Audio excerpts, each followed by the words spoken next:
You think you're making decisions right now. You're not. Not really. Here's a simple test. How many miles is it from New York to Los Angeles? More or less than 1,000? Whatever number just popped into your head was already biased by 1,000. You couldn't help it. Neither could I. That's not a personal failing. That's how the brain is built. Three forces shape almost every decision you make. What you buy, what you accept at work, whether you go to the doctor. They're not obvious. They don't feel like manipulation. That's the point. They're called anchoring, framing, and loss aversion. And once you see them, you start noticing them everywhere. In 1974, Daniel Kahneman and Amos Tversky ran a peculiar experiment. They had participants spin a rigged wheel. It landed on either 10 or 65, completely random.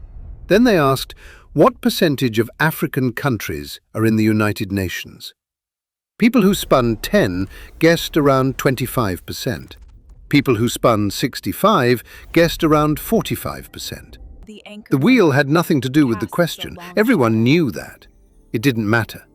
That's anchoring. The first number you encounter sticks to your thinking like a price tag that never fully comes off. Here's why it's hard to shake. The brain doesn't calculate from scratch, it adjusts. You take whatever number is already in front of you and move from there. The problem is, you don't move far enough. You felt this without naming it. A jacket marked $400, crossed out, now $120. That feels like a deal, even if $120 is still more than you'd have paid without seeing the $400. The original price wasn't information. It was an anchor, designed to stay in your head long after you think you've ignored it. Same thing happens in salary negotiations. The person who names a number first usually wins, not because they're more confident, but because they set the anchor. Everything after that gets measured against it. Real estate agents know this. So do car salespeople. So does every SaaS company that puts its most expensive tier first on the pricing page. And judges? In one study, when prosecutors read out a longer recommended sentence before sentencing, judges issued longer sentences, even though the prosecutor's number was supposed to be legally irrelevant to their decision. This isn't limited to dumb decisions. The smarter you are, the more confident you probably feel in your judgments, which can make you even less likely to correct for the anchor. Here's a problem Kahneman and Tversky actually used in their research.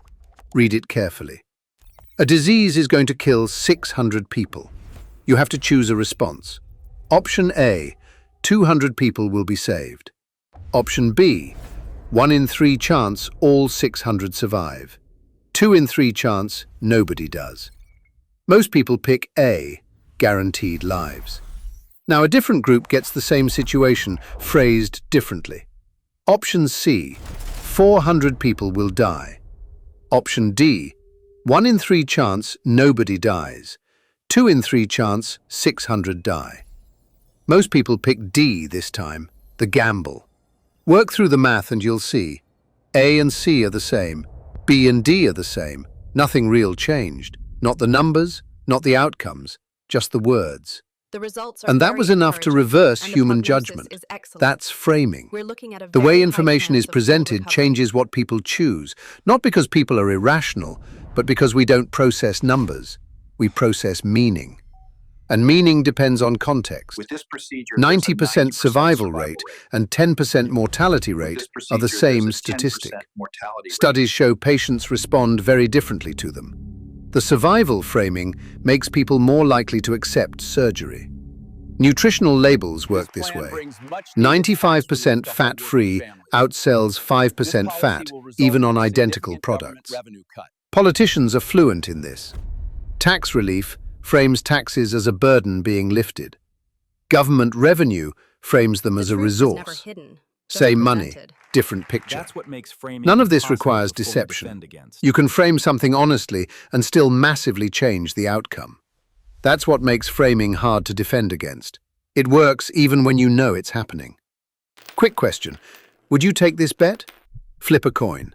Heads, you win $100. Tails, you lose $100. Most people say no. even though the expected value is zero and the odds are even. What if you could win $150 instead of $100?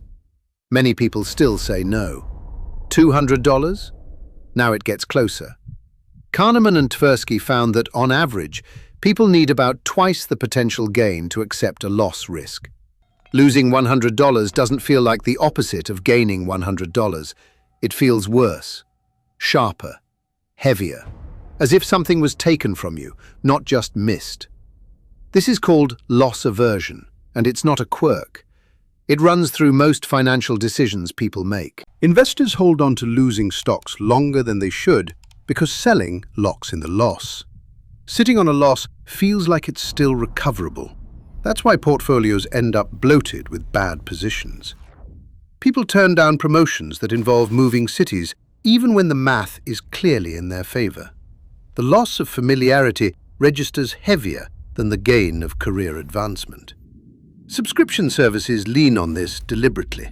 Cancel any time addresses the fear of getting locked in. Don't lose your progress in apps and games is a loss aversion trigger. So is every limited time offer, not because the opportunity is rare, but because losing access feels worse than never having had it. From an evolutionary standpoint, this makes sense. For most of human history, losing resources could mean not surviving winter.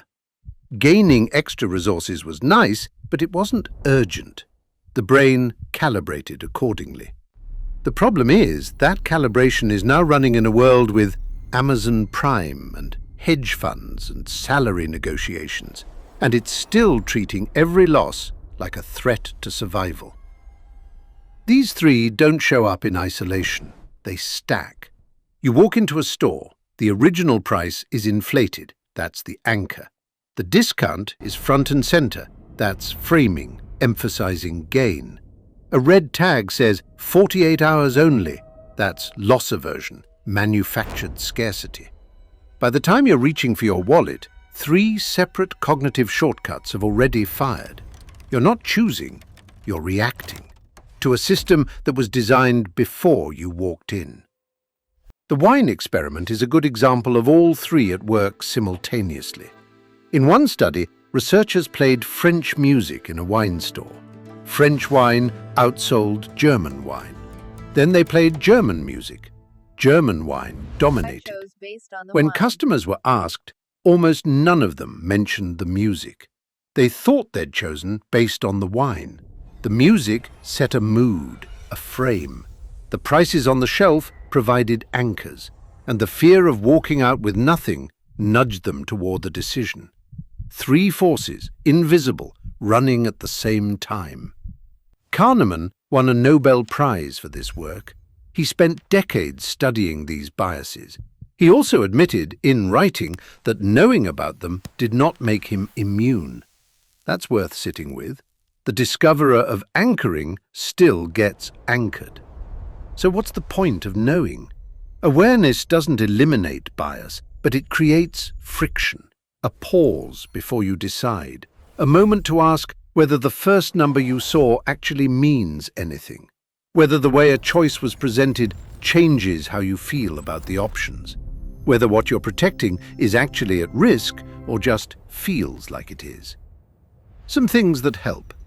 On anchoring, when someone throws out a number first, in the negotiation, at a car dealership, in a salary discussion, notice it.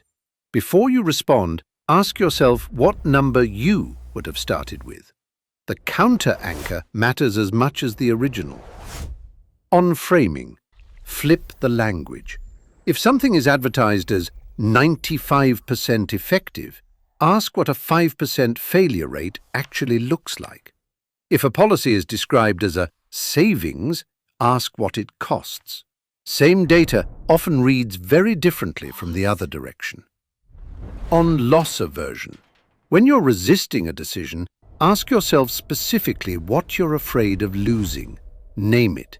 Often it's smaller or vaguer than it feels. Sometimes you're protecting something that's already gone, the sunk cost version of loss aversion. None of this makes you rational. Humans aren't, but it can make you slightly less automatic. Most of the time, when I think I'm making a decision, I'm stepping into one that was already shaped. The anchor was set, the frame was chosen, the fear was triggered, and all I did was follow it to the end. So here's the real question. Not what should I choose, but who designed the choice I'm about to make?